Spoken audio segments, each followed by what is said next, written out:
estáis conectados online.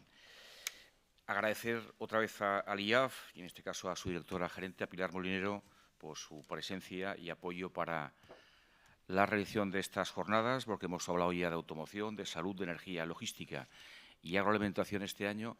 Y ahora damos un salto más allá porque sí que queremos poner en valor actuaciones que la Administración, a veces denostada, sí que puede ser innovadora en determinados ámbitos, como luego veremos.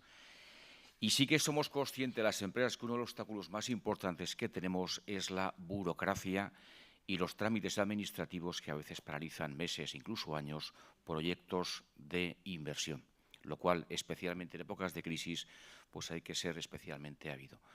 Con lo cual, poner en valor actuaciones donde la Administración es innovadora y es rompedora, incluso es referente a nivel nacional, creo que es el objetivo de esta jornada, y la elección de los tres ponentes que vamos a ver, creo que es paradigmática, porque ya contaremos con Raúl Oliván, que ya fue innovador en Zaragoza Activa, dando un salto al Gobierno de Aragón con el Laboratorio de Innovación. El Ayuntamiento de Zaragoza ha puesto iniciativas pioneras también y contaremos con Félix Endino, donde la suma de lo comercial y lo público, pues creemos que ha hecho una labor no de sumar, sino de multiplicar. Y luego la colaboración de una empresa referente, con siempre ligazones con Aragón, como es Telefónica, a través de la cátedra de la Universidad de Zaragoza, en temas de ciberseguridad, pues es otra línea de actuación muy importante. Con lo cual, con estos mimbres vamos a empezar ya y le damos la palabra a la directora gerente del IAF, a Pilar Molinero, para que nos detalle lo que es la iniciativa, el ecosistema Digital Innovation Hub, y luego ya entramos ya al detalle con la jornada. Con que, Pilar, gracias por tu presencia. Tienes la palabra. Pues muchas gracias, Jesús. Buenos días a todos. Por mi parte, también agradecer una vez más a COE es la oportunidad que nos brindas de divulgar en todo el ecosistema empresarial aragonés, que es el Digital Innovation Hub. Ya han sido varios sectores los que hemos estado pasando por aquí y en esta ocasión le toca a las administraciones públicas, que en este caso, si llevamos hablando de la digitalización desde mucho antes de la pandemia como una manera de incrementar la competitividad de las empresas de cualquier sector, en el caso de la administración pública no es una excepción, pero es que además nosotros estamos obligados por ley a digitalizarnos y a modernizarnos en este sentido. Una carrera difícil en la administración porque efectivamente es una maquinaria burocrática lenta, es lenta porque hay que cumplir toda una serie de trámites y toda una serie de leyes a las que nos debemos y además no nos podemos saltar, pero bueno, ya hay experiencias en las que nos vamos digitalizando, como los registros electrónicos, notificaciones electrónicas, contratación electrónica y diversos trámites. Y el proceso en el que estamos ahora mismo inmersos es hacer que esos trámites sean lo más amables o lo más simplificados posibles, tarea todavía más complicada que la primera. Y supongo que todos los que han entrado a tramitar, supongo que se habrán topado con este tema. Y ahí es donde algunos ejemplos de los que vamos a ver hoy, Open Data, por ejemplo, nos van a indicar cómo también la administración, que maneja un montón de datos, los está poniendo a disposición de los ciudadanos para que se puedan analizar. Hoy en día el análisis de datos es una de las mejores herramientas que tenemos para mejorar la competitividad de nuestras empresas, conocer el sector, conocer los clientes y aplicarlo. Bien. También en el Gobierno de Aragón, recientemente, precisamente hace unos días, se ha presentado la Estrategia de Servicios Digitales en Aragón, que recoge un poco esta idea recogida en programas y en campos de actuación para el periodo del 22-25. Se tratará, como he dicho, de ofrecer servicios más eficientes y más sencillos, en la medida de lo posible, al ciudadano para mejorar esa experiencia de usuario, para dar un servicio de mayor calidad sin perder eficacia, por supuesto. También se ha presentado la Estrategia Aragonesa de Inteligencia Artificial, con esa candidatura a que se pueda instalar aquí en Zaragoza, que bueno, pues tendremos alguna opción, ojalá sea así. Y no solamente en lo que es el ámbito administrativo de las tramitaciones. Por supuesto, hay otros servicios que también son públicos, que son la sanidad o la educación, en el que también la digitalización está entrando. ¿Y por qué? Y entrando ya en el tema del Digital Innovation Hub, que es a lo que yo he venido a presentarles, ¿qué es este hub? Pues es una directriz europea, en definitiva.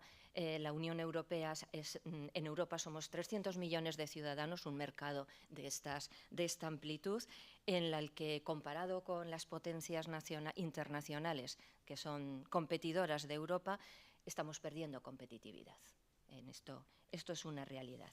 Y es por ello que Europa, pues, tengo por aquí la presentación.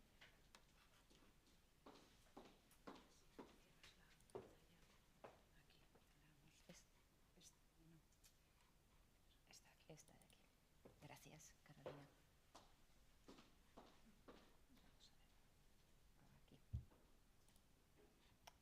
Esto de no ver bien es cada día un hándicap. Yo no sé si la digitalización se puede aplicar también como microchip y sería toda una ayuda, yo dando ideas. En fin. Bueno, el Digital Innovation Hub, como digo, es un servicio de digitalización de las empresas que en el caso de Aragón lo hacemos en coordinación con la Universidad de Zaragoza, el Instituto Tecnológico, y participamos en el Instituto Tecnológico de Aragón y el IAF. A nosotros nos ha recaído, pues, la función de dar la difusión y de promocionarlo. ¿Qué se puede obtener en este caso? Pues podemos obtener, al final es un ecosistema en el que están todas las entidades de cualquier sector, públicas o privadas, que bien ofrecen servicios o bien necesitan utilizar esos servicios. Y allí podemos encontrar, pues, por ejemplo, probar la tecnología antes de llegar a invertir, tener formación y entrenamiento en estas competencias, obtener o bien información sobre ayudas o soporte financiero del sector financiero, que también está ahí, y, por supuesto, obtener innovación dentro del ecosistema, o bien intercambio de información, de experiencias entre unos y otros.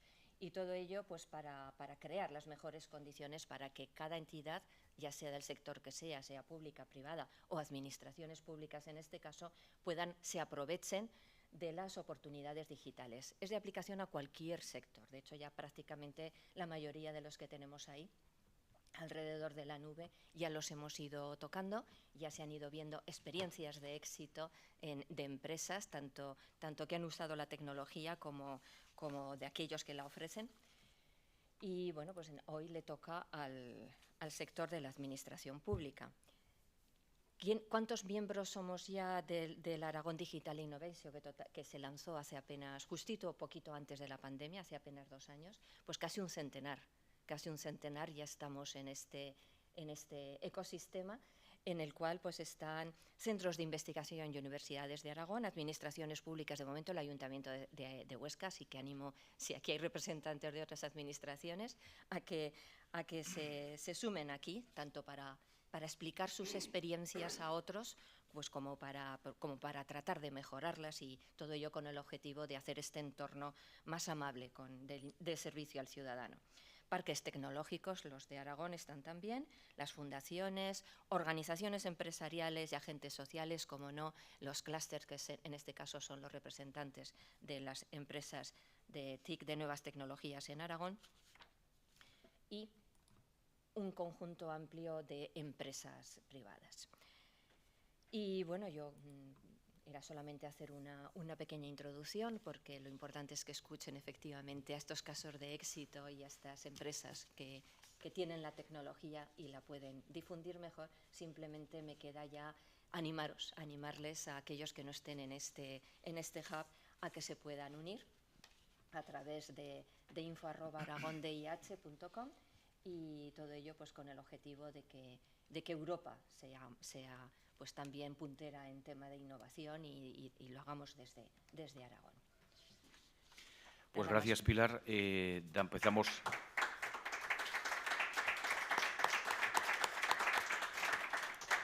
Gracias, Pilar. Empezamos ya el turno ya de ponencias, y nadie mejor que Manuel Pérez Alconchel, que es el director gerente del clúster tecnológico referente de Aragón, que además es una referencia a nivel nacional, como es el caso de Tecnara, quien modera y presente a los 3 ponentes. Con lo cual, Manuel, ya te dejamos ya el turno de moderador de la mesa. Gracias. Le voy a pedir a los tres...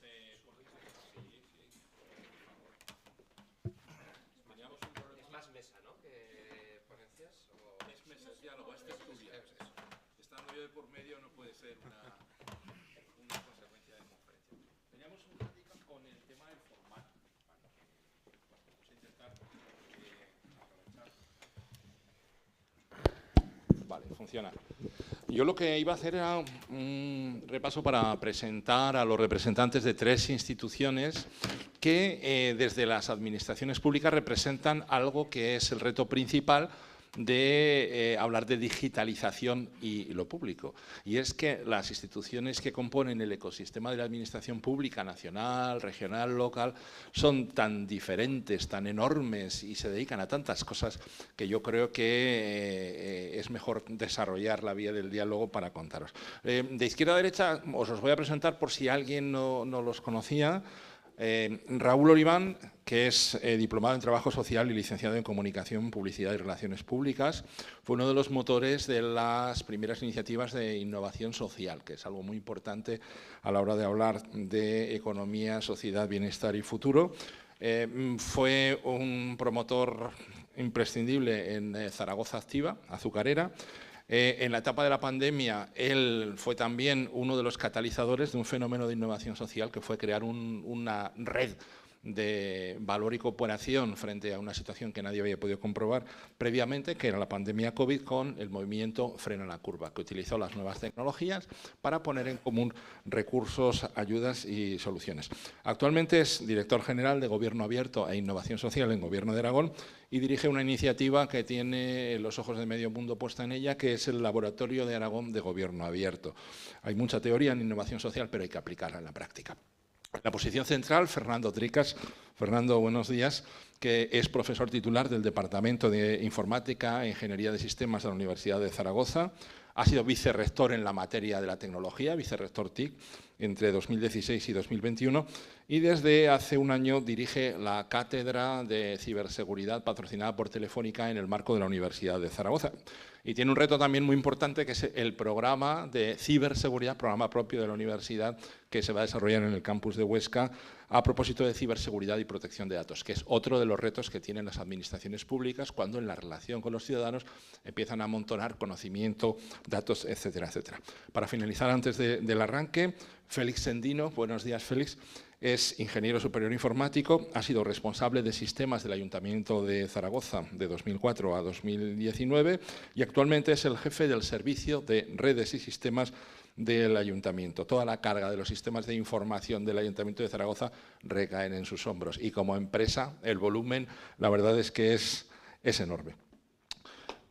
Administraciones públicas muy diferentes, actividades muy completas y complejas a la vez, me valen las dos palabras. Vamos a empezar por Félix, que quizá tiene el reto más complejo, porque tiene, como siempre que analizamos las prestaciones que da la administración pública, la clave es saber ¿a quién te diriges? Pues el Ayuntamiento de Zaragoza se dirige ¿a cuántos? A casi 800.000 clientes. Sí, cuenta de tus ciudadanos. Utiliza el micrófono para que a través del streaming te puedan escuchar mejor. Sí, además hay que tener en cuenta que no son solo los ciudadanos de Zaragoza, sino vía nuestra web de turismo o otro tipo de servicios que prestamos, puede ser cualquier persona que acceda a nuestros servicios. Claro, atiende desde las multas de la policía local al cementerio de Zaragoza. Mejor no subrayar lo malo. Bueno, quiero decir que la variedad de servicios y procesos que se deben de atender pues, mediante soluciones modernizadas son importantes. Es tan amplia que resulta un reto pues, muy difícil de hacer progresar. Luego hablaremos de cómo se progresa en conjunto sobre todas esas cuestiones. El Ayuntamiento, yo creo que fue pionero en los ayuntamientos de las principales ciudades de España en llevar a la web la mayor parte o el mayor número, la mayor cantidad posible de servicios y realmente esa es una de las claves más importantes. Con ese volumen de ciudadanos que se atienden, ¿cuál es la importancia que cobra las soluciones o el acceso telemático hoy en día? Y la segunda pregunta, ¿qué hace el ayuntamiento con las personas que no tienen acceso a esas soluciones telemáticas? Que se está hablando mucho en prensa estos días de la barrera entre personas mayores, personas que no tienen conexión, etcétera, etcétera. Ahí disparo ya a matar desde el principio. Sí. Bueno, en un principio, además, los servicios que presta la Administración Pública tienen la barrera a la gente de la burocracia que en sí mismo supone, y muchos de los trámites que ofrecemos al ciudadano, y todos lo habréis sufrido,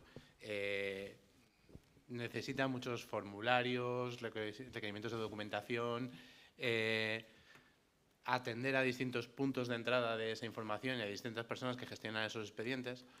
Y en ese punto, el objetivo, porque no se puede decir que se haya conseguido, es que el punto de entrada para el ciudadano sea único y que a través de ese punto de entrada único pueda resolver todos los trámites que tiene que realizar, desde un certificado de empadronamiento, desde un pago de una tasa o un impuesto o una autoliquidación de plusvalías, por ejemplo.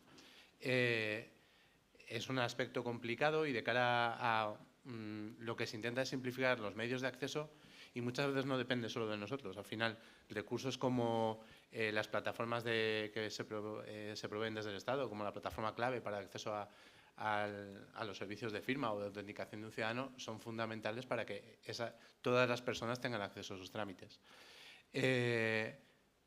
Siempre, en todos los trámites que se presentan, uno de los aspectos importantes es tener en cuenta que hay gente que no puede acceder vía esos medios telemáticos, y en ese punto siempre se intenta, desde todos los servicios municipales, que haya esa dualidad de servicio telemático y un tipo de servicio presencial en el cual hay personas que no tienen acceso a esos medios digitales y que puedan atender. Mi punto de vista personal es que es importante no acudir a esos medios transversales como la plataforma de firma del Estado o la plataforma clave para que sea una solución lo más generalista posible. Porque en otro caso, nosotros también iniciamos procesos en los cuales ofrecíamos nuestros propios recursos de firma, en los cuales siempre era una barrera. Entonces, siempre hay que intentar acudir a esas plataformas transversales que ofrece el Estado. Muy bien. Voy a pasar a preguntarle a Fernando Tricas a propósito de la universidad. Sus clientes son menos, yo no sé si son más o menos complicados, se les presupone más incorporados a todo lo que es tecnología, con lo cual ese traspaso hacia lo telemático que está haciendo la universidad en el campo de la gestión, matrículas, becas, etcétera, etcétera, yo creo que está más resuelto, pero ellos tienen otra carga muy importante, que no la tiene el ayuntamiento, que una gran parte de sus servicios, una epidemia llamada COVID-19, les obligó a pasar de las musas, aquí fue al revés, fue del teatro a las musas, a toda una actividad importantísima, como era la actividad de formación. Empezamos por el final. Dentro de esa enorme carga de trabajo que es la modernización de la educación, de la formación, de la enseñanza, y con tus clientes, que son los estudiantes, ¿ha sido COVID una catalización de ese esfuerzo por la digitalización de lo que es la actividad principal de UNIZAR, de la enseñanza? Bueno, naturalmente lo ha sido. Yo en broma decía en mis últimos tiempos de vicerrector que habíamos sacado adelante proyectos en semanas que en condiciones normales nos hubieran costado años hacer un piloto. Es decir, claro, hay que tener en cuenta que nosotros somos una organización muy con ciclos periódicos. Un curso empieza en septiembre, con lo que ya estamos empezando a organizar el próximo curso y por eso nos vamos a un par de años para cualquier cosa que hagamos rápidamente. Claro, la pandemia nos obligó, y además fue muy significativo lo que sucedió. Yo digo siempre que hubo dos momentos muy interesantes en esto de la pandemia, cuando el presidente del gobierno salió y dijo que nos confinaban y dijo las universidades serán online, por supuesto, sin nada más, sin decir nada más. Sin anestesia. Sí, sin decir nada más. Y me gusta decir también que bueno, las universidades en general respondieron. Seguro que todos conocen a alguien que ha tenido una mala experiencia, porque en organizaciones tan grandes eso es posible, pero en general dimos clase, examinamos y el curso no se perdió.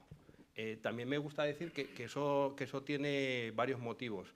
Y no sé si los voy a decir todos bien, pero tiene varios motivos que a veces se discuten, centralización, descentralización, autonomía, no autonomía. Bueno, la universidad era autónoma, se regula a sí misma, lo que significa que el Consejo de Dirección se podía reunir, tomar una decisión y ejecutarla casi inmediatamente. Tenía presupuesto, siempre decimos que tenemos poco presupuesto, pero tenemos presupuesto, lo que significa que podemos ir al mercado, podemos ir a la tienda y comprar, dentro de las dificultades que hubo, que también tuvo su interés la cosa, comprar soluciones e implementarlas. Y tenemos técnicos. También vamos a decir que no tenemos lo suficiente, no nos hemos transformado lo suficiente en esos temas, pero tenemos técnicos. Lo que nos permitió ser, tomar nuestras decisiones en colaboración, evidentemente, con otras universidades. Es decir, tenemos hubs, sitios de conexión donde, oye, ¿cómo estás resolviendo esto? ¿Qué proveedor tienes? ¿Cómo haces esto? Etcétera, etcétera. Y luego, el segundo momento, para no alargarme más, cuando el presidente del Gobierno dijo, bueno, ya nos desconfinamos y las universidades al año que viene serán híbridas. Híbridas que nadie sabía muy bien lo que significaba, pero básicamente se materializó en que la mitad los teníamos en clase y la mitad los teníamos fuera, que eso fue probablemente la parte más complicada de todo este asunto. Sí que nos ha acelerado y hace 3 años hubiera sido prácticamente imposible plantear formación no presencial, y hoy en día se da por hecho que lo tenemos disponible, que lo sabemos hacer razonablemente y que no es formación de segunda clase, a pesar de que, evidentemente, nada iguala, nada supera a lo que es la proximidad personal, la presencia física, etcétera. Pero podemos hacerlo y algunas cosas han cambiado, efectivamente. Bueno, pues la hibridación y hacia el futuro es el camino importante. Y vamos a dar un salto que yo creo que es cuantitativo. Con Raúl tengo una dificultad y es la siguiente, que me encanta todas las cosas que hace. Pero claro, no puedo por menos, se lo he dicho en privado y lo digo en público, es rara avis dentro del mundo de las administraciones públicas en el sentido de no tener miedo al cambio. La resistencia al cambio en todas las organizaciones es una faena. Y en el caso concreto de la administración pública, yo creo que lo es más. Me ha pedido, no me hagas preguntas tecnológicas, hablemos de otras cosas importantes que también van pegadas a esta digitalización. Sin ella no hay esa participación o ese gobierno abierto. ¿Cuál es el reto más importante que como director general tienes encima de la mesa en este momento? Va más por el lado de crear esos mecanismos o estructuras que hagan que de verdad los ciudadanos se incorporen a procesos de decisión, en la medida que la ley actualmente lo permita, o vamos por el lado de que tienen que cambiar muchas cosas en la cabeza de la clase política para comprender que este salto cuantitativo es vital para una sociedad moderna y avanzada?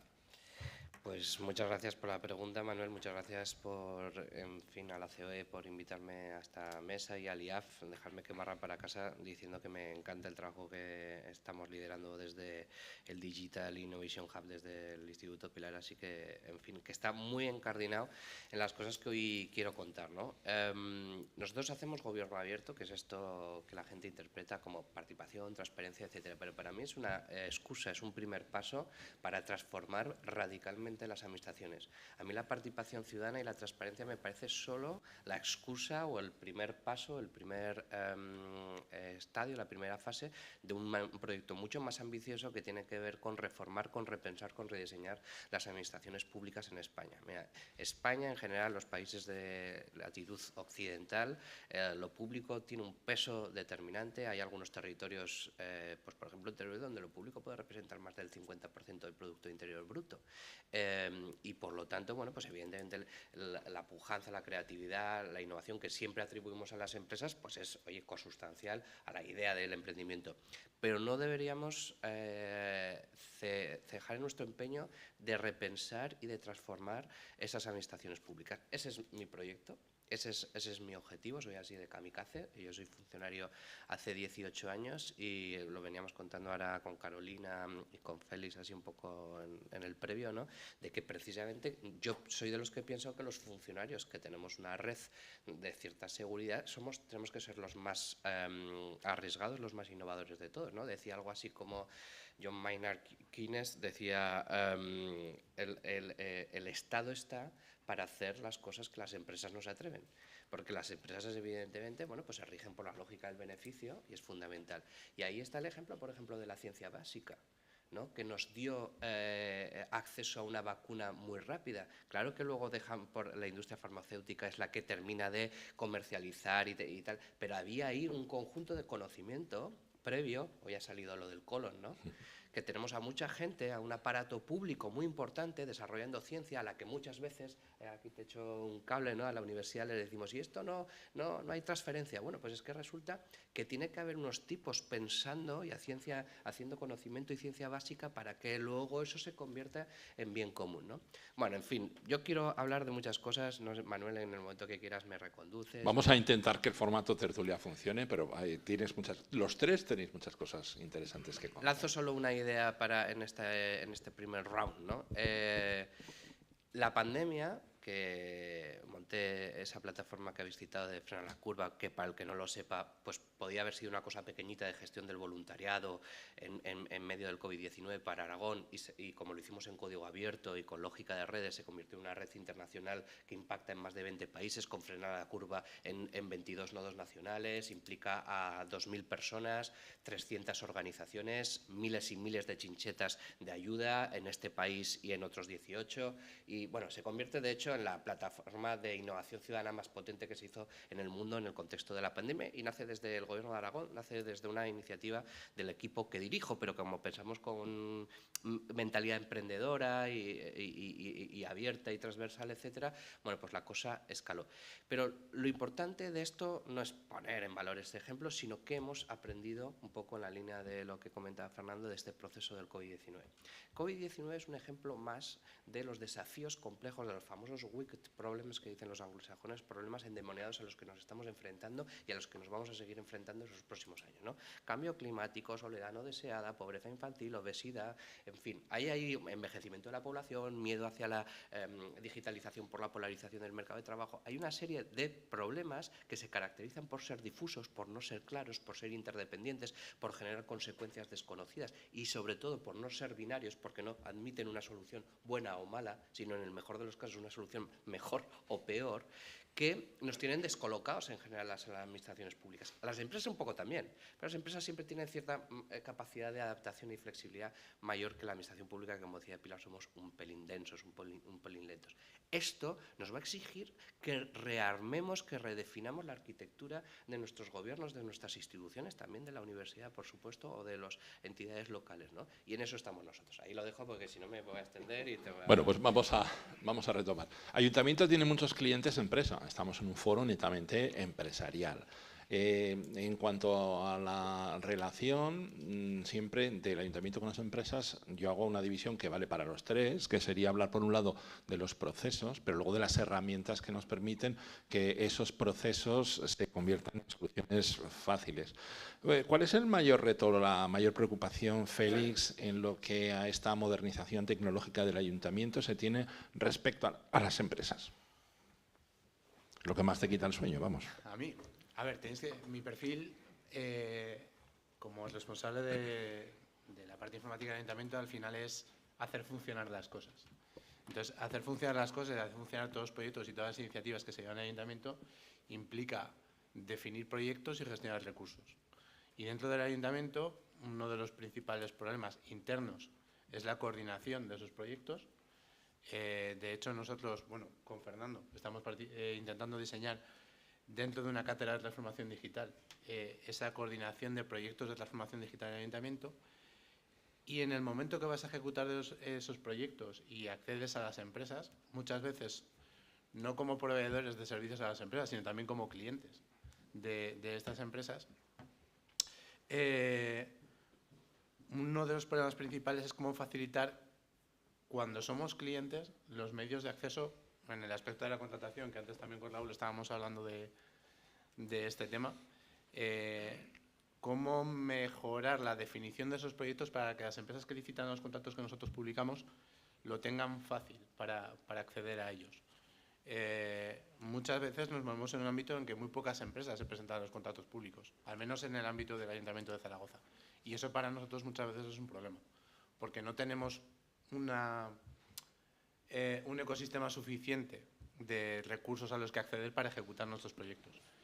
Y eso impacta en cuando ofrecemos esos servicios. O sea, uno de los elementos que tenemos a contratación, por ejemplo, para las empresas, ofrecemos la plataforma de licitación electrónica, que implica muchas cosas distintas y muchas patas distintas para funcionar. muchas veces las empresas tienen problemas a acceder a nosotros. Y muchas veces lo que ocurre es que a la hora de plantear esos proyectos como la plataforma de licitación electrónica, el proyecto de microcréditos que se inició dentro del área desde hace un par de años, en esa ejecución de proyectos nos falta interacción con estas empresas, muchas veces del sector de las TIC, para poder sacar eso adelante y tener ese feedback que permita que los proyectos que nosotros diseñamos sean útiles para las empresas para poder interactuar con nosotros. Bueno, la pedrada me la guardo en el bolsillo, ¿eh? Ahí hay una cuestión que es importante, pero siempre la más importante de todas, y eso es, yo creo que aquí, gente de empresa que se relacione con la administración hay unos cuantos. Los pliegos, la facilidad, las plataformas electrónicas, una batalla campal que tenemos ahora con algunos órganos de gestión que te hacen llevar el expediente por la plataforma general de gobierno de Aragón, pero luego te dicen, y la imprimes y la metes al registro. Y dices, joder. O una cosa muy divertida, que es eso de que te pidan la ficha de terceros del gobierno de Aragón un promedio de 8 veces al año. Pero, es anécdota, ¿eh? No es afán de tirar pedradas. Recojo la piedra de vuelta. En realidad, a ver, es cierto que y yo soy redactor de pliegos, entonces soy culpable, ¿vale? A veces, es cierto que muchas veces los pliegos que se redactan dentro de la administración pública no están orientados al objetivo. O sea, tú al final necesitas un pliego, pues el programa Volveremos, que se inició el año pasado. Pues bueno, tienes medios de TIC para resolverlos. O muchas iniciativas que presentamos nosotros en nuestro caso son temas de infraestructuras, temas de contratación de servicios de desarrollo de aplicaciones, cosas similares. Y te enfrentas a un pliego de ese estilo y estás preocupado por quién se puede presentar, quién no, y empiezas a complicar ese pliego de condiciones y se enmascara el objetivo. Y es cierto que para las empresas que se presentan con nosotros muchas veces nos llaman y nos dicen, oye, ¿tú aquí qué querías decir? Y entonces eso lo tienes que explicar. Pero yo no lo veo tanto en la parte de los medios telemáticos sí que, a ver, al final las herramientas de administración electrónica pueden ser una barrera o la plataforma de licitación puede ser una barrera, pero yo creo que todas las empresas están ya maduras en ese sentido.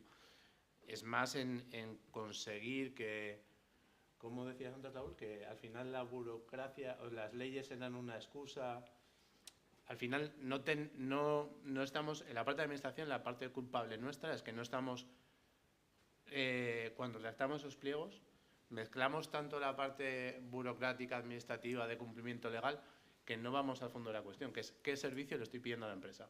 Y quiero pedirte este servicio y que la empresa tenga fácil presentarse a ese pliego de condiciones y establecer las condiciones.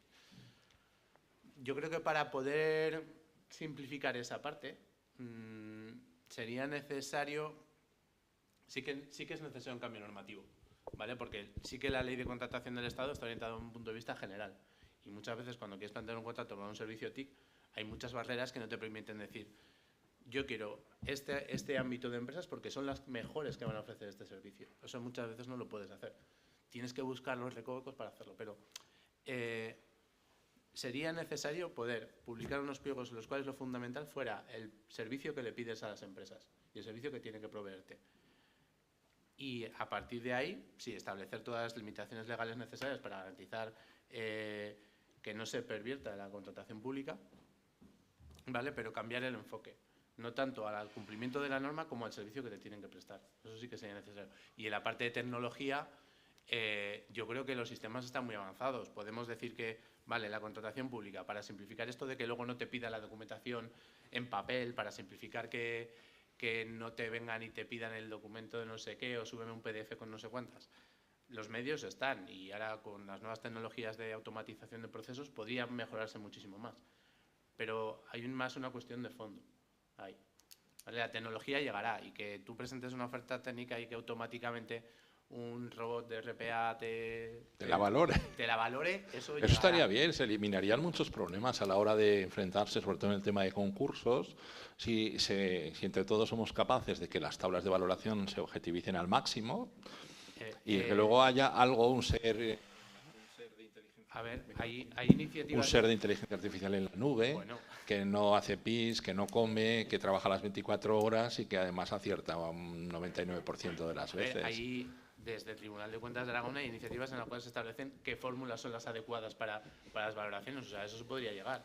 Y la tecnología para automatizar las valoraciones también está. O sea, hay plataformas de subasta electrónica más o menos automáticas. O sea, yo creo que la tecnología está ahí. Lo que pasa es que la mejora de la contratación pública implica muchas más cosas. A ver si va a resultar que el cuello de botella no está en la tecnología y que la digitalización empieza en revisar los procesos. La tecnología es la herramienta. Pero Sí. si tú El ungüento amarillo, decía un compañero de trabajo, y me quedaba con ello. Está por debajo de todo y no funciona. Raúl no podría hacer muchas de las cosas que está poniendo en marcha si la tecnología, sin ser la protagonista, estuviera debajo como siendo la herramienta facilitadora, especialmente en una cuestión que es fantástica y que ha cambiado mucho, y que las administraciones y quien presta servicios al ciudadano veo que se están alineando de una manera muy clara. El establecimiento de redes efectivas donde se pueda tener un intercambio real, inmediato y claro de las experiencias que luego se pueden trasplantar a los procesos de una entidad, de otra, de una administración. ¿Quedamos ahí de un ungüento amarillo una vez más o no? Vamos a ver, yo creo que el problema es más complejo del que pensamos, porque la normativa evidentemente hay que cambiarla y la tecnología pues evidentemente es determinante, pero creo que antes que tecnología y antes que normativa está la cultura. Aquí el problema, hay un marco cultural que hay que cambiar y la cultura es mucho más dispersa porque está en las cabezas de las personas. Entonces, si no cambiamos el marco cultural de la relación de las administraciones públicas, la academia y las empresas, las startups, etcétera, y no entienden, por ejemplo, algunos funcionarios que da igual cómo sea la ley, que no terminan de, que parece que van a pillarte, ¿no? Entonces no habremos cambiado nada. Yo siempre digo que hay dos clases de funcionarios. Los que piensan que puede hacerse solo lo que dice la ley que puede hacerse y los que pensamos, entre ellos yo y afortunadamente unos cuantos, que puede hacerse todo lo que no diga la ley que está prohibido. Porque lo que no dice la ley que está prohibido son muchas cosas. Frena la curva, por ponerte ese ejemplo, no decía nadie que lo tuviéramos que hacer, pero no estaba prohibido hacerlo y lo hicimos, ¿no? Y como eso, muchas cosas. El problema es que ahí, ¿verdad?, pues algunos funcionarios todavía que están en esa primera posición y eso lo tenemos que cambiar. Ahí el cambio cultural, que es un cambio sistémico, que tiene que ver también con las capacidades, con las soft skills, con la forma en la que, bueno, pues en fin, organizamos el talento y la creatividad y creamos espacios nuevos que hoy por hoy a lo mejor no existen y que estos hubs como el que están trabajando desde el IAF con vosotros, pues pueden ser un escenario bastante adecuado. Bueno, pues tienen que ser zonas de intersección. Yo abogo por nuevas zonas que se llaman laboratorios, ecosistemas, hubs, sandboxes o como sea, nuevas zonas de interacción y de colaboración virtuosa. ¿Por qué? Y esto es una cosa que estamos trabajando a nivel nacional, estoy en el Consejo Asesor de España Nación Emprendedora, ¿por qué no identificar algunas áreas disruptivas o de tecnologías clave, yo que sé, las típicas, Big Data, inteligencia artificial, etcétera, donde, oye, puedan apostar las administraciones públicas casi a hacer una inversión de riesgo y te permita contratar a algunas empresas de forma discrecional. Pero fíjate que incluso esto está bien, pero creo que el cambio cultural, y Félix yo creo que de lo que decía subyacía esta idea, pero yo la quiero explicitar. Yo creo que tenemos que pasar de ser tan paternalistas y tan como diría, tan soberbios en la administración pública de pensar que siempre tenemos la solución y que solo la tenemos que poner en un pliego para que alguien nos la provea. Y tenemos que empezar a contratar problemas. En vez de contratar soluciones, tenemos que empezar a contratar problemas. Mira, yo tengo un problema y es que tengo aquí un pueblo, hay aquí otro pueblo y por en medio pasa el río, ¿no? Entonces hemos pensado que lo mejor es un puente y saco un pliego para contratar un puente. Pero ¿por qué no contrato el problema? Mira, yo el problema es que quiero conectar a estos dos pueblos y que hay un río en medio. Pero entonces, pues a lo mejor uno me propone un teleférico, el otro un túnel, el otro hace cuentas y dice, oye, que es que no sale más barato coger un pueblo y pasarlo al otro lado, ¿no? Es una chorrada de ejemplo. Pero esto es el paradigma de la contratación pública innovadora, que bueno, tampoco es que sea la pera limonera, pero que nos debería empezar a permitir a trabajar de otra manera. Y esto de la cultura, por resumirlo en 3 ideas fuerza, tiene que ver, por ejemplo, con la aversión al riesgo. La administración pública nunca se va a poder relacionar de una forma natural y espontánea con el sector empresarial, especialmente con el sectores pujantes como el tecnológico, porque tiene aversión al riesgo. Son instituciones muy conservadoras y esto hay que cambiarlo. Aquí hay que hacer un clic, porque no hay innovación sin riesgo. Sencillamente, y esto las empresas se lo saben muy bien, es que tengo que hacer 100 mal para que me salga uno bien, o como mínimo 5 mal para que me salga uno bien. Y esto entonces hay que incorporarlo en la administración pública y hay que incorporar el fracaso y el error, que es también algo muy de cultura emprendedora, de cultura empresarial, en la dinámica y en la lógica de las empresas.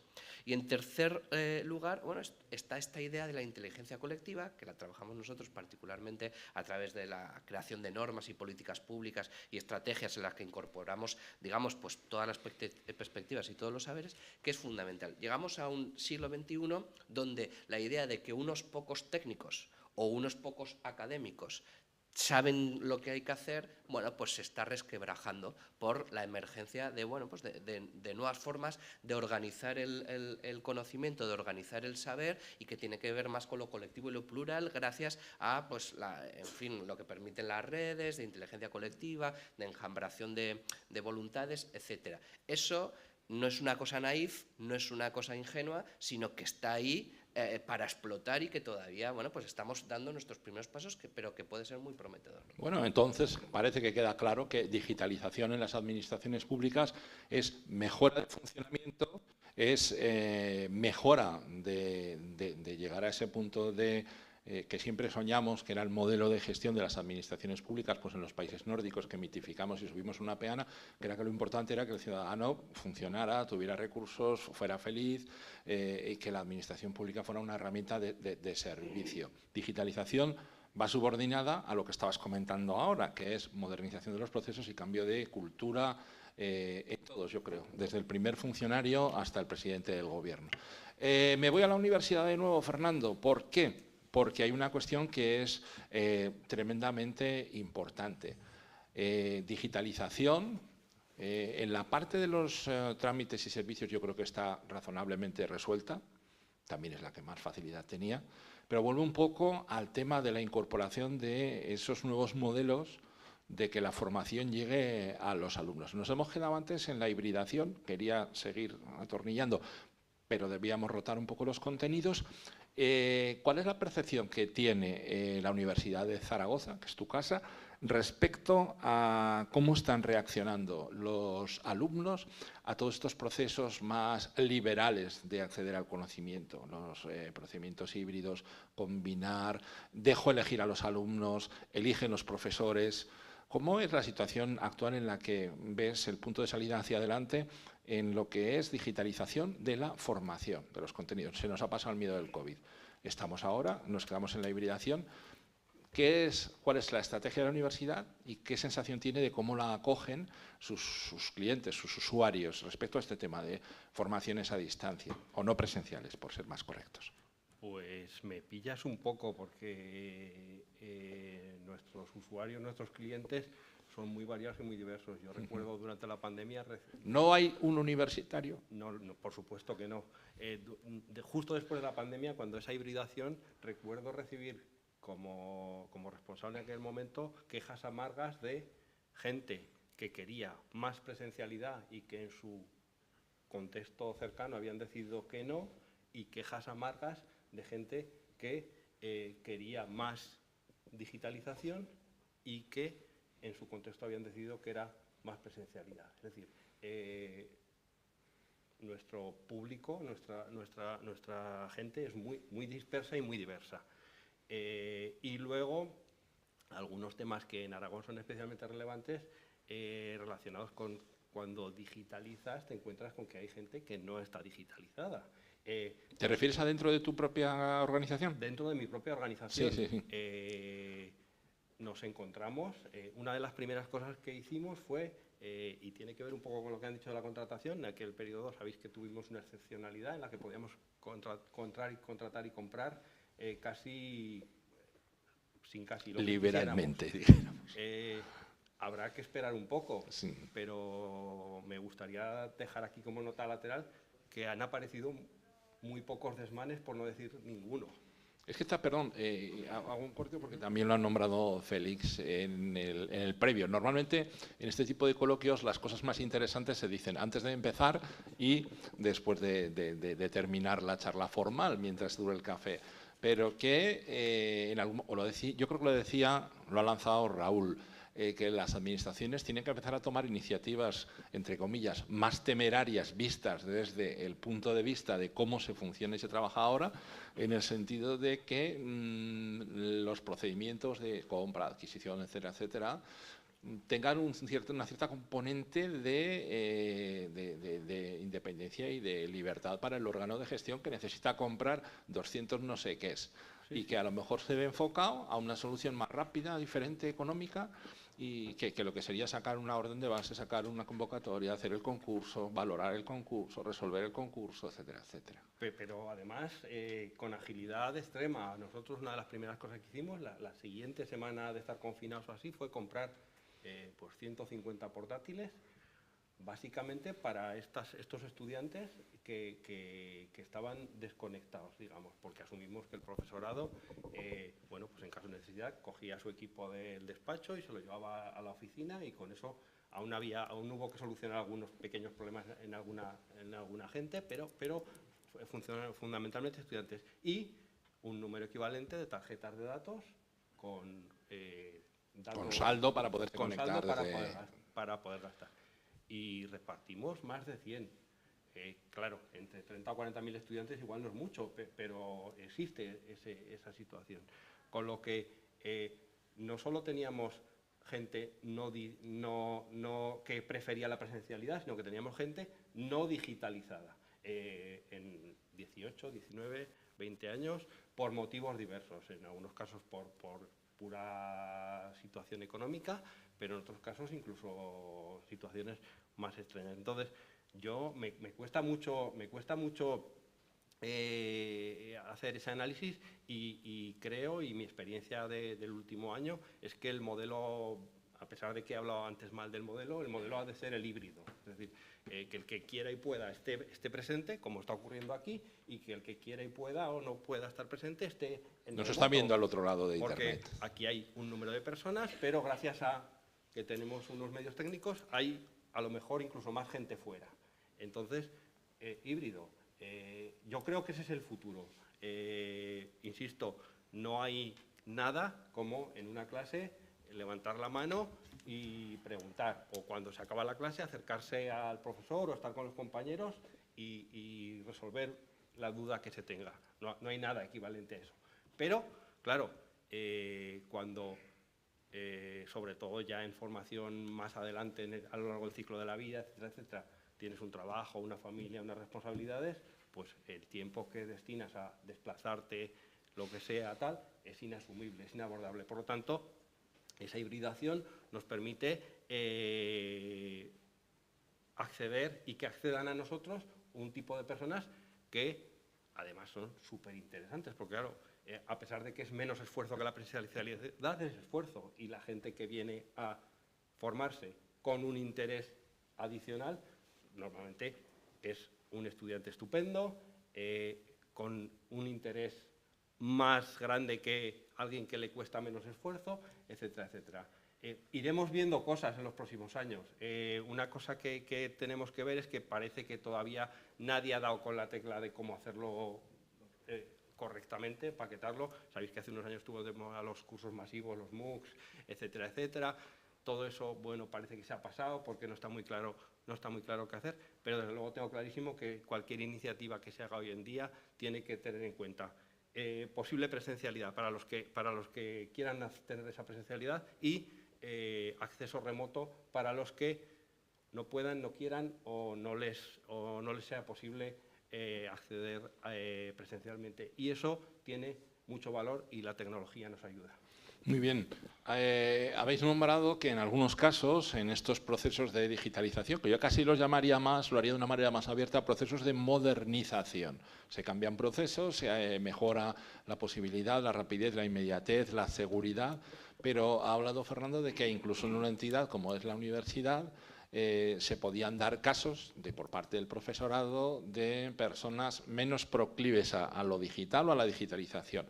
En un entorno como es el de la gestión municipal del día a día, ¿es esta posición no antidigital, pero menos digitalizada en la actitud personal de trabajadores, empleados, funcionarios, mandos intermedios, jefes y grandes jefes, es una barrera? A ver, cuando tú lees cosas de transformación digital, uno de los retos que aparecen es de la resistencia al cambio. Y yo, a ver, enfocarlo así al final traslada toda la carga de por qué no quieres cambiar a la persona. Y realmente muchas veces no es solo de la persona. Al final hablamos de transformación digital, pero en realidad hablamos de transformación y de digitalización. La transformación implica cambiar el proceso y implica explicar a la persona que el proceso va a cambiar. Y volvemos a lo mismo. La tecnología es la herramienta. O sea, el martillo es un martillo. Y será, o un destornillador es electrónico, pero sigue siendo un destornillador. Todos hablamos de capacitación digital, hemos hablado de capacitación digital. Y en el ámbito, por ejemplo, del Ayuntamiento de Zaragoza, una de las barreras que hay es la capacitación digital de las personas. No son las personas. Las personas están acostumbradas a hacer las cosas de una determinada manera y sí que es cierto que si no le dices cómo vas a cambiar y qué medios vas a tener, es difícil que cambien. Y para ellos, si les dices que de repente tienen que utilizar una tarjeta criptográfica para firmar y tienen que utilizar tal herramienta para firmar en vez de hacerlo a boli y escanear un PDF en una fotocopiadora, pues para ellos es complicado. Y si además las herramientas no están suficientemente maduras, que yo creo que la administración pública, porque tengo mi historia, se intentó poner en marcha la administración electrónica antes de que estuviera suficientemente madura, ¿vale? Entonces, el problema es que las herramientas se convirtieron en una barrera, cuando debían haber sido la ventaja. Ahora mismo, por suerte, poco a poco sí que ya están maduras y ya podemos entrar en un proceso de yo te enseño lo que tienes que hacer y la herramienta para hacerlo es esta, ¿vale? Y ese es el esfuerzo que pensábamos que habíamos iniciado hace 15 años, pero no lo iniciamos hace 15 años, lo estamos iniciando ahora, ¿vale? Y la resistencia al cambio para mí es lógica, ¿vale? Porque tenemos 15 años de retraso, yo creo, en estas cosas. Bueno, pues habrá que apretar el acelerador. Estaba mirando el reloj, que por supuesto no está aquí en el teléfono. Son las 10 y voy a una última pregunta y abrimos un turno de preguntas a quienes nos acompañan hoy. Podemos estar hablando de estos temas que son fascinantes miles de horas. No vamos a decir nada de la inteligencia artificial, de la que, por cierto, Zaragoza, me parece que lo hemos dicho, es candidata a ser sede de la Agencia Española de Supervisión de la Inteligencia Artificial. Tenemos muchos números y yo creo que el proyecto, tal y como se ha presentado, es interesante. Capacitación por parte de los centros proveedores de conocimiento. Hay empresas que están trabajando estos temas y, por lo tanto, yo creo que nos lo merecemos, ¿vale? Después de algún revuelco que hemos tenido con otras candidaturas, vamos a empujar para esto. Venga, la pregunta, que no va a ir de inteligencia artificial, pero va a ir de dos temas que van muy conectados, que son privacidad y seguridad de los datos de los ciudadanos de Zaragoza, los datos de los estudiantes, de los profesores, del PAS de la universidad, los datos de todos los ciudadanos de Aragón. Empiezo por Raúl. Tiene que ser una clave el que toda la modernización de la administración pública esté basada en unos criterios de respeto a los ciudadanos que pasan por la religión de la seguridad y la privacidad y confidencialidad de los datos. En fin, yo creo que Fernando seguro que la responde con más propiedad que yo, ¿no? Porque es un experto y yo no lo soy. Yo creo que aquí el debate es si queremos ser China o si queremos ser Estados Unidos o queremos jugar un papel diferente. Yo casi prefiero Dinamarca, ya puestos a elegir. O queremos jugar un papel diferente y jugamos a la europea, ¿no? Porque aquí, evidentemente, yo creo que es clave que nos movamos a nivel europeo, porque España no tiene la magnitud para tener, evidentemente, un peso y una palabra propia. Entonces, yo creo que, evidentemente, si tú miras a Estados Unidos, donde pues hay, en fin, un campo abierto para hacer, prácticamente para hacer y deshacer, bueno, pues evidentemente pues eso genera, pues oye, rápido crecimiento, nichos de oportunidad para determinadas empresas, pero deja al descubierto evidentemente la seguridad y por lo tanto los derechos de los ciudadanos. Y además eso, en fin, tiene los pies de barro, ¿no? Pensábamos que el modelo era eterno y de repente Facebook echa a 11.000 personas, Twitter al 50% de la plantilla y las criptomonedas, que no es que sean propiedad exclusiva intelectual de Estados Unidos, pero hay un enjambre importante de empresas que se dedican a ello en ese mundo. En fin, han perdido el 50 o el 60% de su valor en el último año. Es decir, libre mercado absoluto y sin vallas al campo puede augurarnos rápido crecimiento, oportunidades de negocio, no lo niego, pero, en fin, deja muy desprovisto a los ciudadanos. ¿Qué va a pasar, por cierto, con todos los millones que están perdiendo los inversores estos de las criptomonedas, ¿no? Por poner un ejemplo durete. Y luego está China en el otro puesto, que dice, bueno, no, esto lo controlo yo en el gobierno, me la soplan también, con perdón, los derechos de los ciudadanos y genero mi propio modelo. Hombre, pues yo creo que aquí tenemos que jugar a una liga, que es la Liga Europea, y que es un marco donde generamos esa manija compleja y difícil de equilibrio entre derechos y prosperidad, entre crecimiento económico, pero también al mismo tiempo de, bueno, pues en fin, de respeto a la legalidad vigente y de protección, en este caso, de los ciudadanos. Creo particularmente, y ya digo que no soy un experto, pero desde el ámbito del que trabajo yo, que la idea del código abierto de los datos ciudadanos puede generar un marco muy interesante de crecimiento económico y desarrollo tecnológico. Es decir, la idea de que seamos capaces de convertir a los ciudadanos en soberanos de sus datos y que los ciudadanos puedan, con un clic muy sencillico, igual que actualicemos una cookie del Google o lo que sea, ¿no?, puedan autorizar, oye, a esta empresa a que gestione mis datos, porque eso, bueno, pues sé que me va a generar, yo qué sé, pues por ejemplo, apoyo a la investigación en temas de cáncer, ¿no? Y yo comparto mi expediente clínico completamente anonimizado, que eso ya está, o sea, no, yo comparto mis datos, pero no comparto que soy yo, evidentemente, ¿no? Y eso va a contribuir, por ejemplo, ¿no?, a golpe de clic. Eso puede generar y debe generar oportunidades de negocio muy interesantes, porque serían un sistema distribuido y descentralizado de datos, pero con una gobernanza bueno, pues amparada en un marco legal, que es el de la Unión Europea, que no deja al albur del mercado solo y que desprotege a los ciudadanos. Ahí dejo esa idea, que seguro que Fernando nos puede añadir más cositas. Cuéntenos usted. O Félix, vaya, perdón. No, se van a tener que hacer la foto los dos. No, yo la verdad es que en el tema de los datos, cuando yo empecé a estudiar estos temas de ciberseguridad, los libros de hace 20, 25 años, hablaban de que en el contexto europeo las personas confiábamos en las administraciones, en los gobiernos, y desconfiábamos de las empresas. Y en Estados Unidos la situación era al revés. En Estados Unidos la cosa era desconfiamos del gobierno y confiamos en las empresas. Eso creo que no ha cambiado demasiado. Es decir, todavía damos con alegría y comprendemos que los gobiernos tienen que tener nuestros datos y manejarlos. El tema europeo efectivamente es muy interesante. Tenemos leyes de protección de datos, a veces un poco ortopédicas, pero las tenemos y bueno, pues estamos, vamos a decir, tranquilos con eso. Pero luego tenemos cosas absurdas como la ley de cookies. O sea, el sueño de la razón, eso que en cada página web aparece una ventanita que sistemáticamente todos cerramos, por supuesto no leemos. Tengo hasta dudas de que realmente eso refleje la realidad, porque muchas veces se pone el aviso, pero el aviso no tiene... No hay nada detrás. No hay consecuencias y tenemos que tener cuidado con eso. Evidentemente, no somos China, pero no tenemos que perder de vista que las administraciones tienen prácticamente tantos datos como China, si que dejamos al lado esos experimentos sociales de comportamiento, de premios y castigos, social, etcétera, etcétera, que eso no lo tenemos.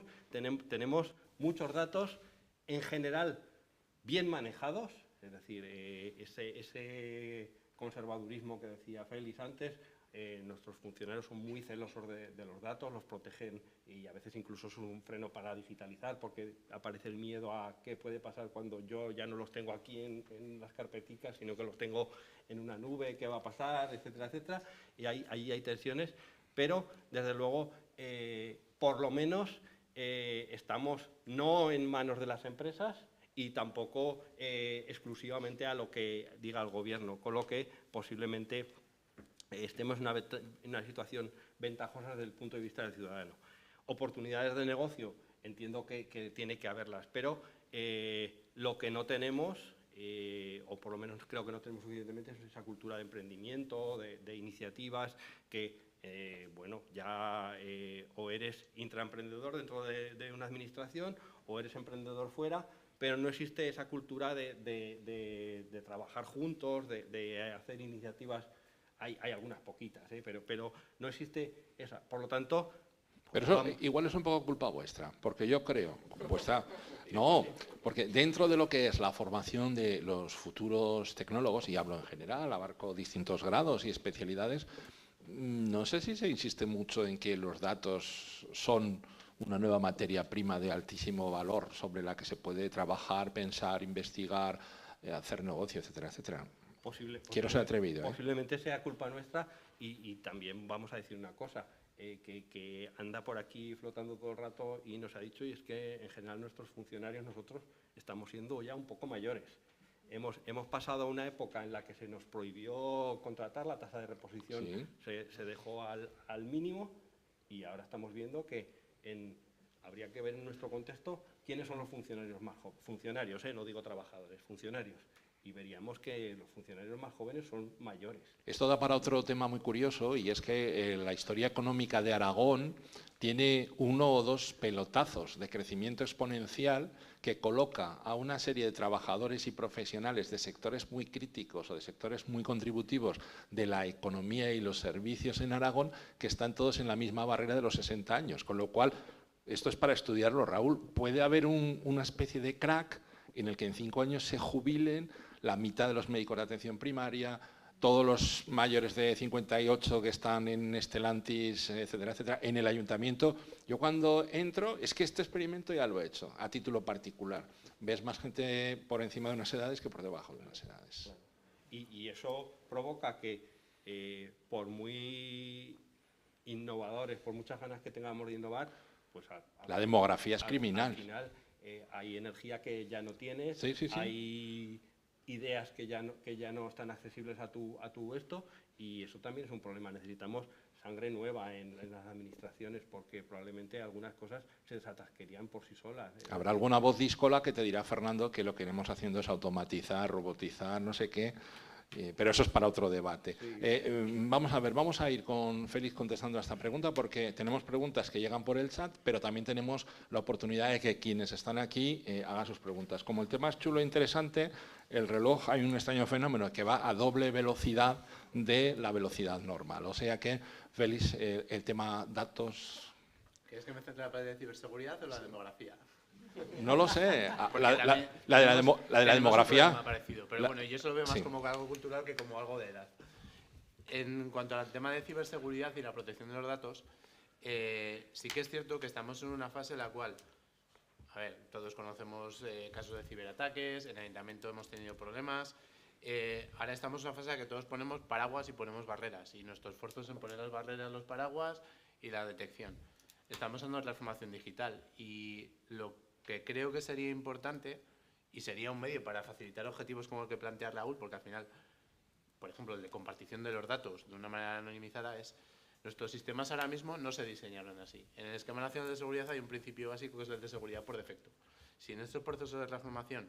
El Esquema Nacional de Seguridad, perdón, es normativa nacional que obliga a unos determinados perfiles de administraciones e instituciones a tener un compromiso fijo y cerrado que se tenía que estar cumplido hace ¿cuántos años? Desde 2014. Que tendría que estar cumplido desde el año 2014 y que en la mayoría de las situaciones, pues bueno, se va cumpliendo como se puede. El esquema en sí mismo, las medidas que propone, y son todo medidas lógicas. Hombre, no podía ser de otra manera. Es aplicada en sentido... Bueno, son leyes, en el BOE aparecen muchas cosas no lógicas, pero en este caso es aplicar el sentido común con las medidas tecnológicas apropiadas y operativas y de gobierno para que todo eso funcione. Y lo importante sería que en estos procesos de transformación y a la hora de diseñar un nuevo servicio que se ofrece a alguien, esas medidas de seguridad se definieran por defecto, y seguramente simplificaría mucho que después no tuvieras que preocuparte de una anonimización de datos de salud de una persona, porque el sistema ya lo contemplaría de base, que ahora mismo no ocurre. Ahora lo anonimizas después. Entonces, ese principio de seguridad por defecto o por diseño es el que deberíamos tener ahora como base en todos los proyectos de transformación, y simplificaría mucho los aspectos posteriores de protección de datos personales. Ahora mismo ponemos protecciones. Deberíamos poner las medidas antes. Al diseñar los propios sistemas. Al diseñar los sistemas y los servicios que ofreces. Muy bien, perfecto. Nos hemos ido de la hora. Vamos primero, si os parece, a las preguntas que llegan desde la sala y a continuación al menos 2 o 3 preguntas sí que los seremos capaces. Le voy a dejar el micrófono.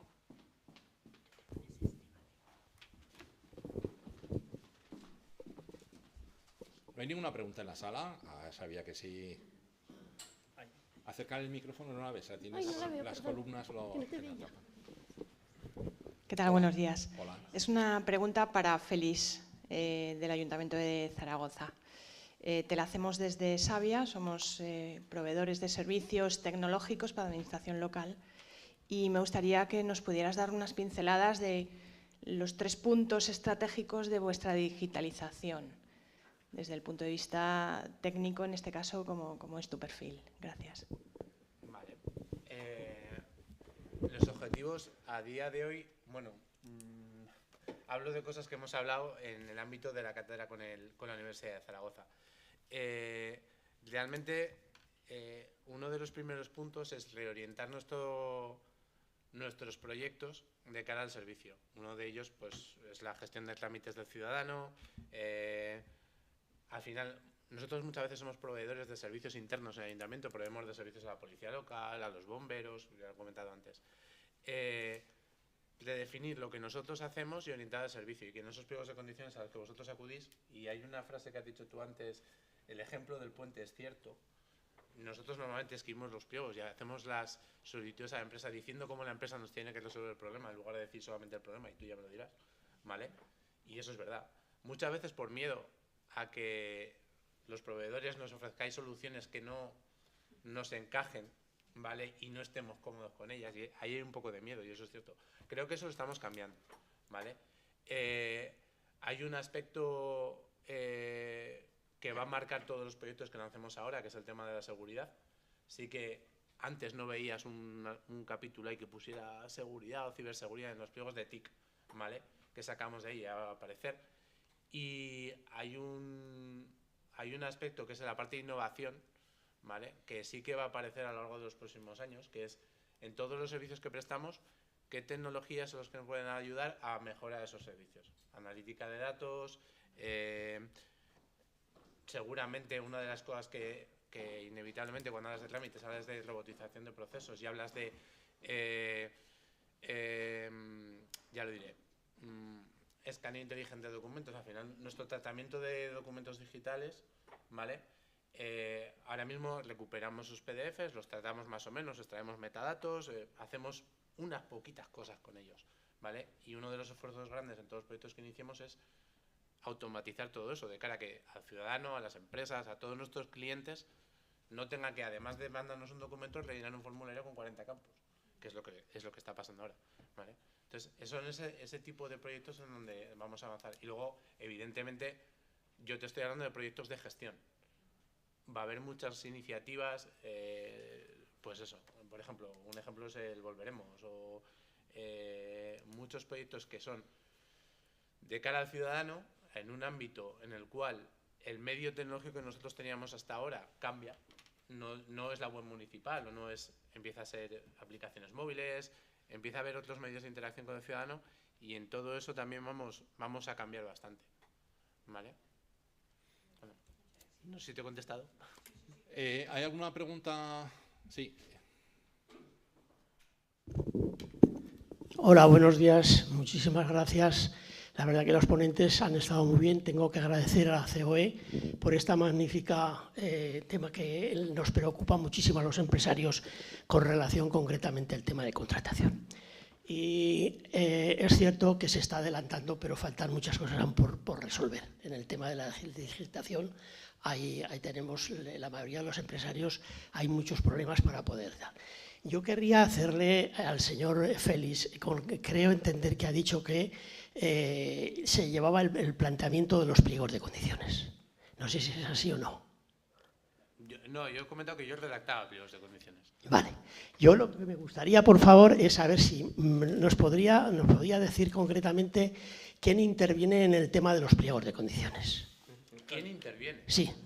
¿Con teléfono o no? No. ¿Quién interviene? En hacer, perdona, porque a lo mejor en hacer el pliego. Es que llevo unos días concretamente que me han operado de la vista y la verdad es que estoy descontrolado y es el primer acto que de alguna manera vengo. Vale. O sea, a ver, cada administración pública tiene sus medios y sus mecanismos. No, yo me estoy refiriendo al Ayuntamiento de Zaragoza. En Zaragoza hay un pliego de condiciones pasa por muchísimas fases antes de llegar a una publicación en la plataforma del Estado. Pasa por el técnico que desarrolla el pliego de prescripciones técnicas, luego pasa por contratación en que participan en todas las cláusulas administrativas que aparecen en el pliego, pasan por el organismo, pasan por intervención del Ayuntamiento de Zaragoza, hay una oficina de inspección de los pliegos y pasan por una oficina de asesoría jurídica, entonces participan muchas entidades distintas para componer ese pliego final que es el que luego se publica. Cada uno aporta una parte a luego ese monstruito que es el que veis en la plataforma de contratación del Estado, ¿vale?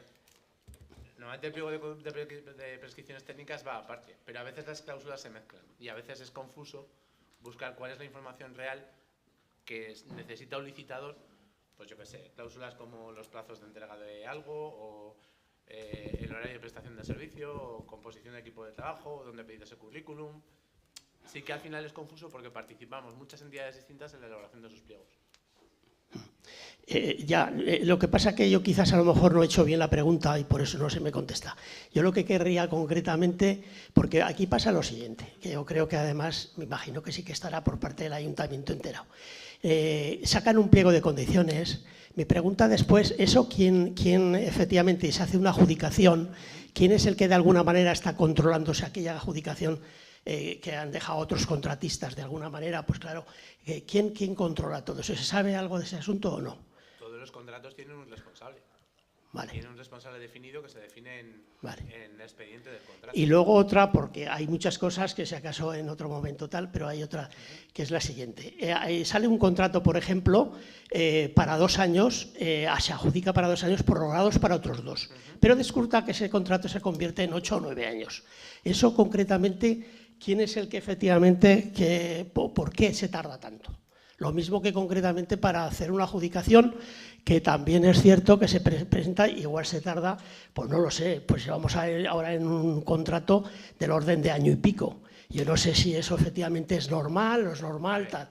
Entonces, yo voy a ser políticamente correcto porque lo tengo que ser, sí, porque yo soy sufridor de eso. O sea, desde que yo participo en el sector TIC, mis pliegos de condiciones tienen un ámbito tecnológico determinado que cambia mucho.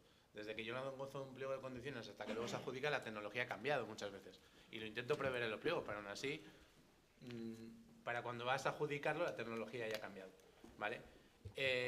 Los retrasos al final, si preguntas a cada uno de los agentes que participan en la elaboración de esos pliegos, siempre te dirán, es que yo tengo estos plazos que me obliga la ley me obligan a 40 días de publicación, me obligan a 15 días para presentación de no sé qué, y vas sumando.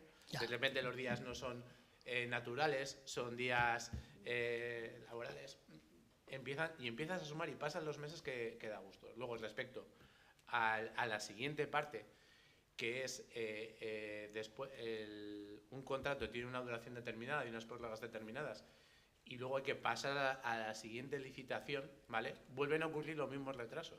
Y normalmente la siguiente licitación debería haber un proceso de diseño del servicio y un proceso de transformación del servicio. O sea, a veces los pliegos los sacamos para renovar algo que ya se hace y que se haga igual.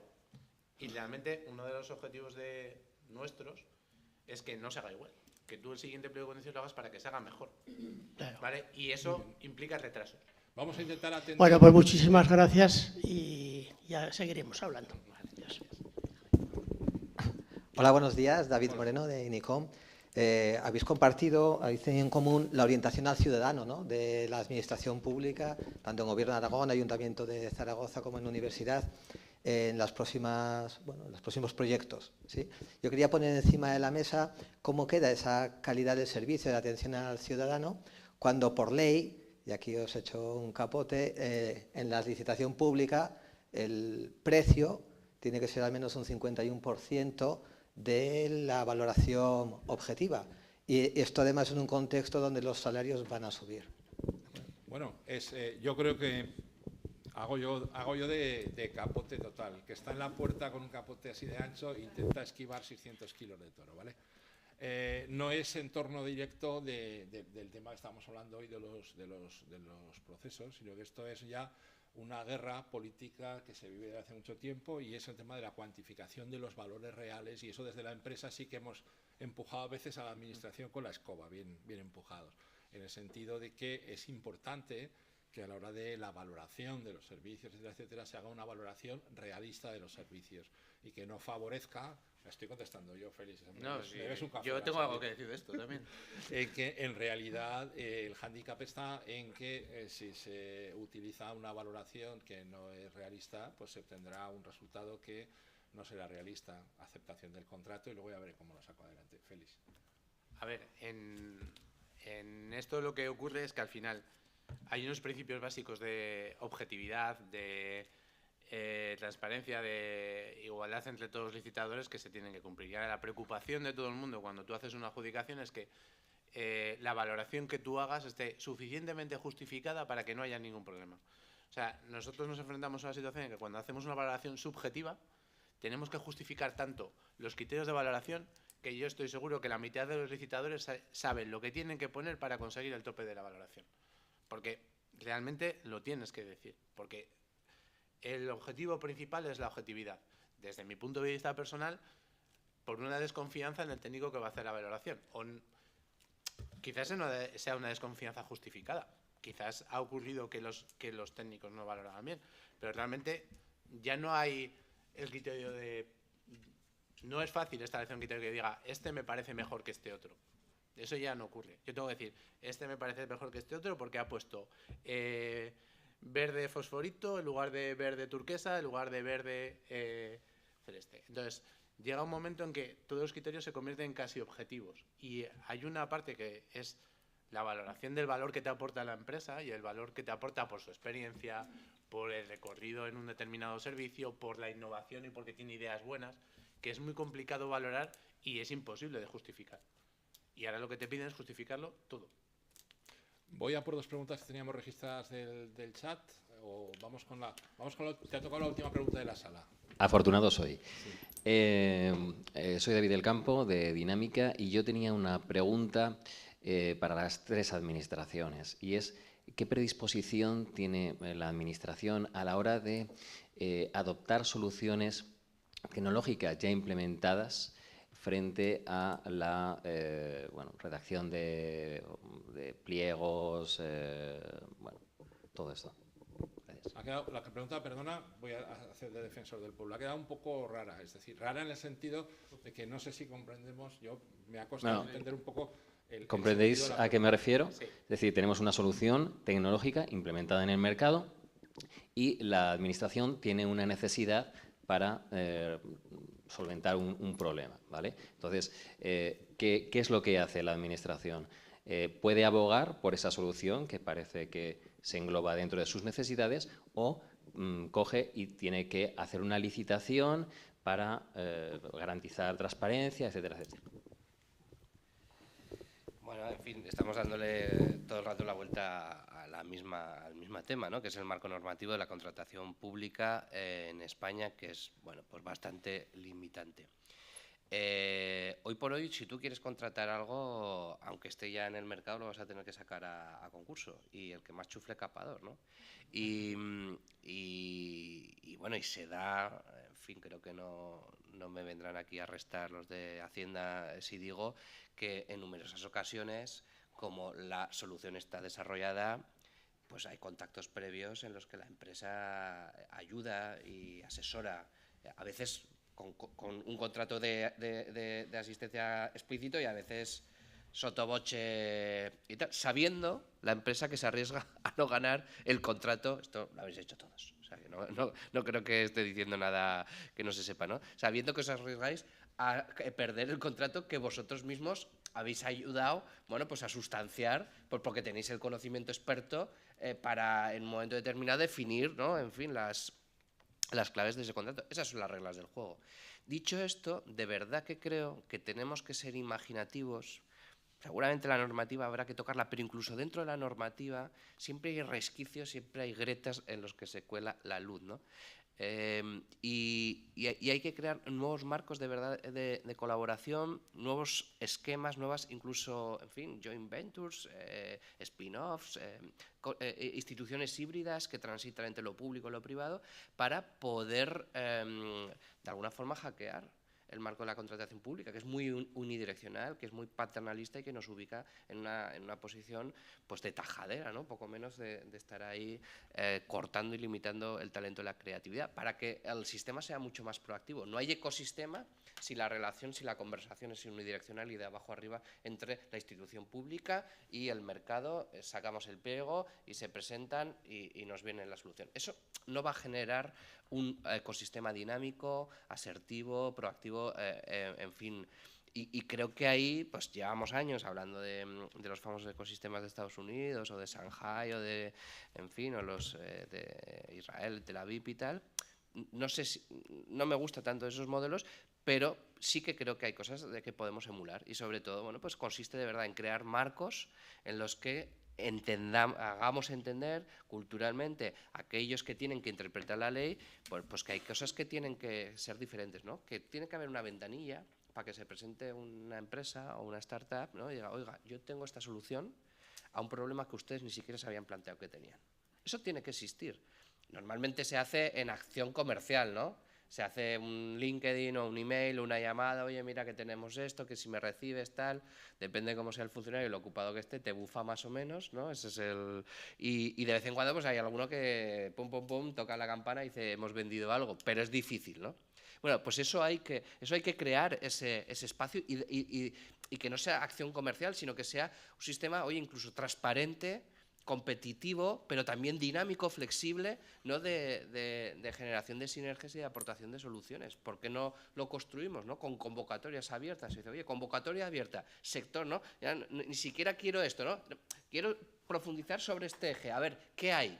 ¿No? Y montamos algo y justificamos que, mira, es que se han presentado estas 20 ideas y vamos a apostar como si fuera casi capital riesgo, ¿no? Capital semilla por estas.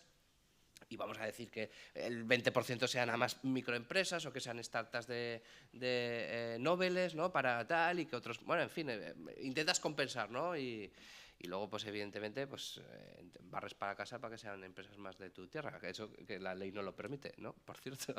pero al final... Venga, ¿más visiones sobre esta cuestión concreta?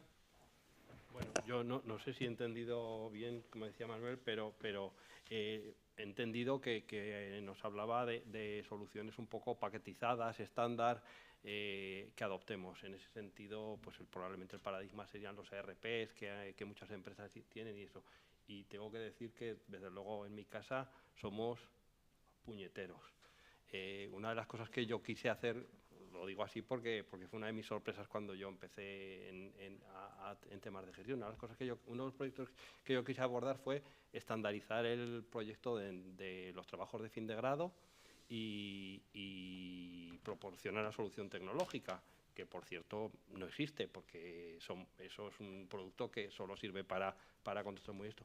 Pues me llevé la sorpresa de que si somos 15 centros, había 15 procedimientos diferentes.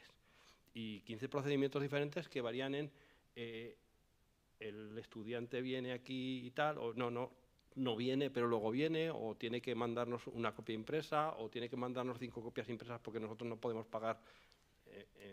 Era verdaderamente complicado, somos puñeteros. Entonces, software estándar, llegamos hasta el punto de que en el ERP académico que tenemos, que nos lo hace una empresa que es de un grupo de universidades, uno de los campos de batalla más fuertes que hay es las particularizaciones de ese ERP común, estándar, desarrollado por una empresa que pertenece a las universidades.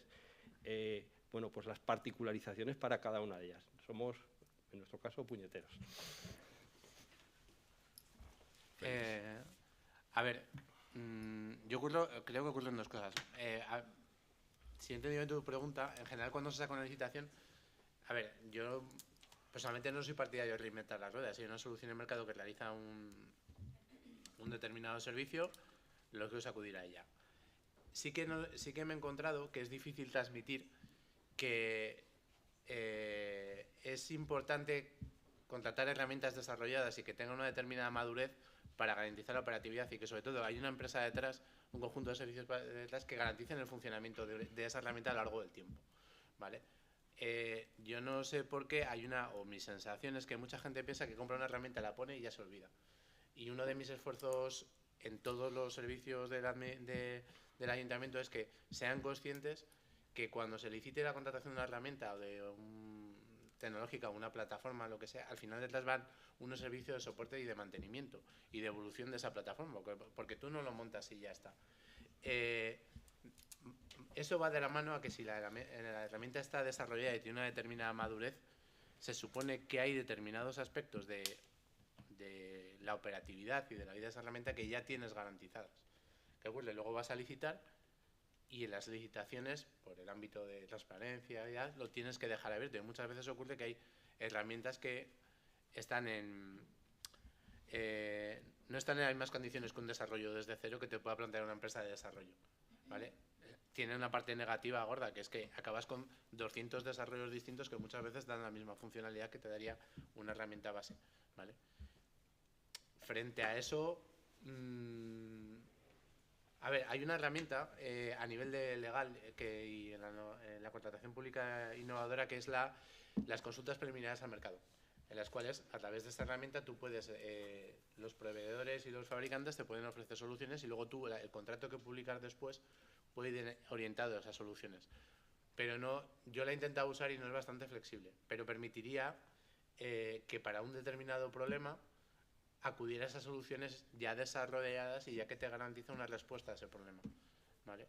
O sea, las herramientas están, pero todavía no se usan mucho como para que luego puedas acudir a esa solución concreta que te responde, ¿vale? Y además alargaría en el tiempo. Una contratación preliminar implica un expediente previo que dura 2, 3, 4 meses. Luego tienes que licitar el contrato, 8 o 9 meses. Si ya te quejabas de un año, te vas a 2 o 3, ¿vale? Entonces, eso es un problema, ¿vale? Pero hay un tema cultural que es que la gente, todos deberíamos ser conscientes que montar una herramienta implica que después esa herramienta hay que mantenerla y que tiene que haber unos servicios por parte del proveedor que sea para mantenerla, ¿vale? Muy bien. Y cuanto más madura es mejor. Perfecto, pues vamos con las dos preguntas rápidas que tenía reflejadas. Una de las tres ya la habéis contestado y estaba para la universidad directamente. Ciberseguridad tendría que ser asignatura obligatoria en los currícula de los futuros profesionales que han estudiado los grados tecnológicos. ¿De acuerdo o no de acuerdo? De hecho, a barrer para casa, claro que sí. De hecho lo es. Sí. En el de informática, por lo menos, Sí. tenemos una asignatura obligatoria en cuarto curso, además, que es obligatoria y alguna optativa más. En telecomunicación no hay ninguna obligatoria, pero sí que hay optativas y en el resto lo que tenemos obligatorio es aprender los fundamentos de informática y luego lo que cada disciplina necesita. Pero sí, evidentemente nosotros me voy a poner la medalla como colectivo. Cuando diseñamos el grado tuvimos discusiones internas porque, claro, poner una asignatura supone hacer hueco entre otras y eso fue su complicación, pero en nuestro caso es así. Tenemos una asignatura de ciberseguridad obligatoria en el grado de informática y luego otra más en el máster y sí lo hay. Debería ser y lo es. De hecho lo es así. Bueno, pues vamos con la última. A ver quién puede contestar esto. La pregunta es un poco enrevesada. ¿Debería haber mayor conexión del ciudadano y las empresas con todo el historial de sus datos que tienen las administraciones? Me imagino que esto va por ese lado de la obligación que tienen las administraciones de no pedir datos al ciudadano que se supone que ellos ya o tienen o pueden consultar. Ahí hemos avanzado algo, yo creo, pero no sé si lo suficiente.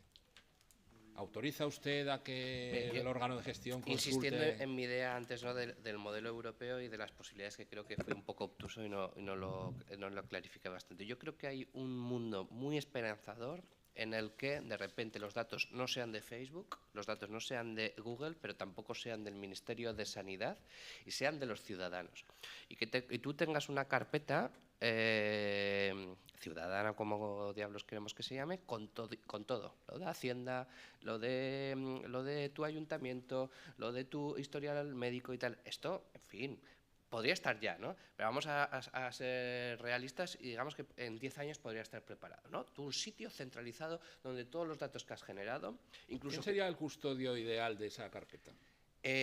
No, yo aquí apostaría por blockchain, un sistema distribuido, fiscalizado por una gran agencia europea de no sé qué de los datos y, bueno, pues en fin, con un sistema basado en cadenas de bloques que garantizara que eso está 100% seguro, ¿no? Y anonimizados, ¿no? Un código que tú manejas tú, en fin. Yo creo que esa tecnología ya existe.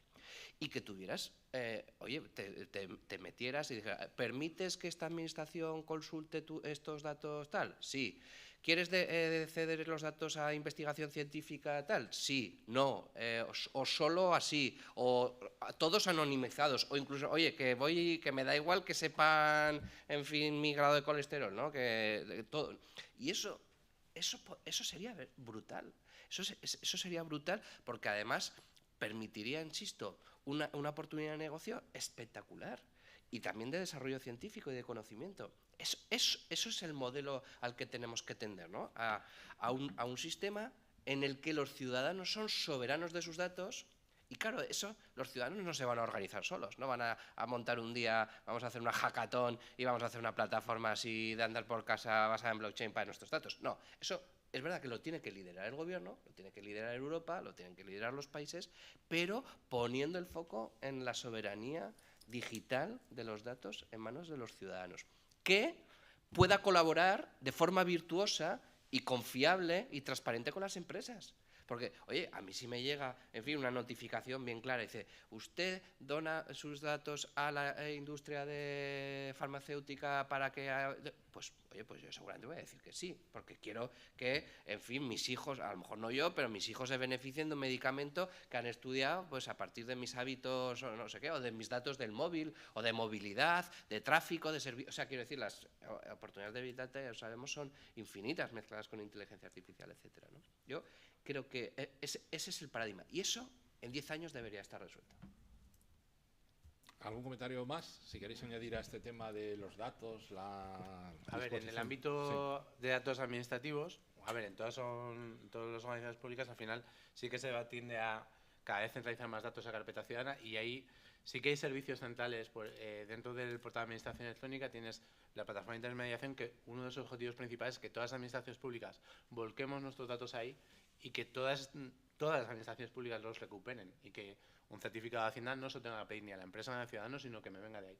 Ya se está implantando, pero está en unas fases iniciales todavía.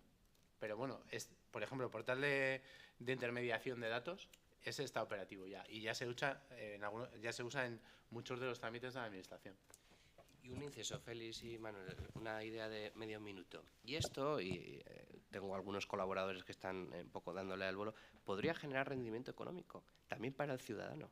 Es que los datos, como bien sabemos, valen dinero. Es el gran commodity del siglo XXI. Y evidentemente hay empresas, yo que sé, Facebook es famoso, Google, ¿no?, por hacer explotación de esos datos. Oye, ¿por qué si volvemos la soberanía de los datos a los ciudadanos? Yo digo, no, yo es que quiero participar en este tal y yo voy a, en fin, mis datos van a valer 1,2 € al año.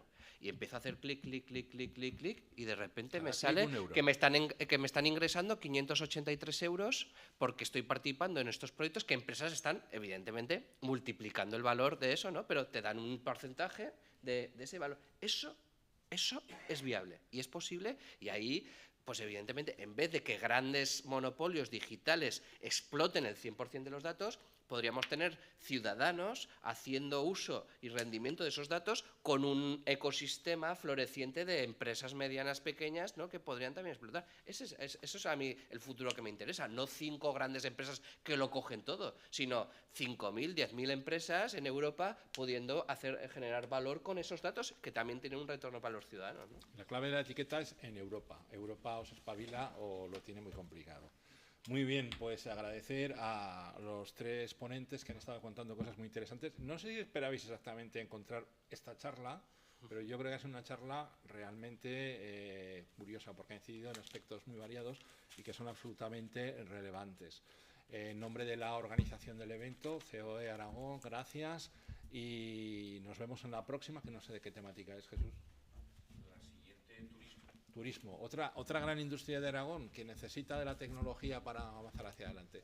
Gracias por su compañía y muy buenos días. Gracias.